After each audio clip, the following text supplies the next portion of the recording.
Out of all the nations, Denmark has to be one of the most boring. See, regular APC command vehicle, regular Centurion command vehicle, regular infantry command, and a big old invisible FOB. A good bog standard 20-point truck, and a rather cheap 10-point run. Dragonair sounds like a knight who would ride a dragon and kill a bunch of peasants, but it's just some dudes with German equipment. A pretty functional special forces squad. So the thing you may notice with a bunch of Danish infantry already is a lot of their helmets are pretty much just IKEA rubbish bins with some camouflage netting on top.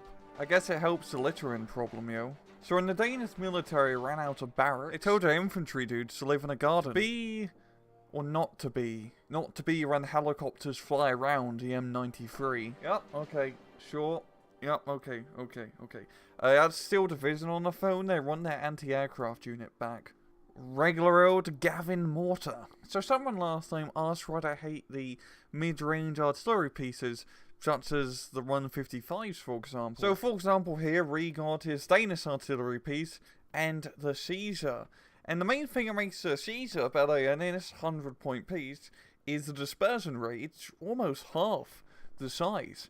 And when you're using artillery, especially more mid-range, higher-end stuff, you're not using it to suppress stuff. This isn't Steel Division. You're using it to kill specific infantry units, try to kill APCs, like vehicles, anti-aircraft units, etc.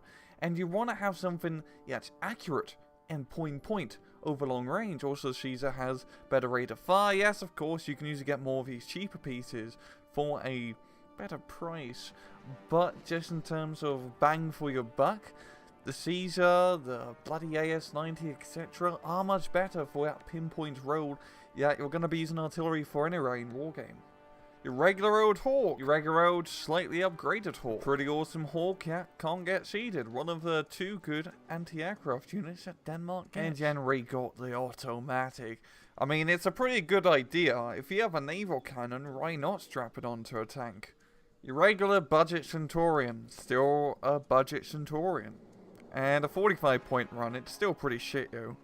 Regular German Leopard. A pretty solid tank for the price, but considering this is the heaviest piece of armor you get for Denmark, it kinda speaks volumes about the usability of this nation. It's an alright recon heli. You're gonna have a hard time defending when all you got is 14 rockets. Jaeger. Sorry, my video editing software just messed up here. He's a pretty good recon infantry. Most nations have this tank as a regular tank, but hey, at least it's got some recon optics now. That's cool if it could actually get to the flipping front line. I remember this thing being pretty good, but it's not so good anymore. I think the Danes may be a little bit dyslexic. That V should be a W and that K should be a C. I wouldn't want to go into a modern day war with just a truck with a machine gun. Unless it was this truck. Now this is a pretty badass looking car, yo. They have such a big turret, and all they could fit in is a bloody machine gun. What the hell? 5 guys with some recon optics. Yeah, it's a recoilless rifle jeep. Woohoo. A tow jeep, and a usually pretty decent tow 2 jeep. A lovely armoured personnel carrier. An even better one because it has more frontal armour. I mean, do you really need amphibious M113s?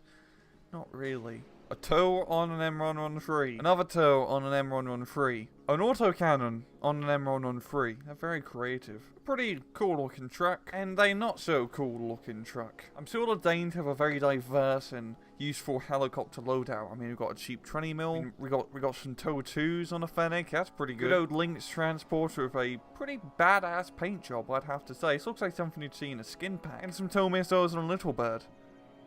Wow, that was it. So you got 2 missiles and 30% accuracy on each missile. So really, if you add it up, you got 60% accuracy. I know math. And if you got 6 500-kilogram bombs, you essentially have 3 tons worth of bombs, and that's quite a lot of bombs. I'm not gonna lie, for the longest time, I thought this was the F-1000. I didn't realize the D was not supposed to be silent. At least we got some more modern jets now with some F-16. A pretty good Scandinavian interceptor, not gonna lie. And a pretty good ground attack plane as well. I mean, the Danes do have it somewhere. I don't think dropping napalm bombs into the sun would make you a very effective starfighter. I don't think 4 Sign Rider missiles is gonna be enough to get you through a wargame dogfight.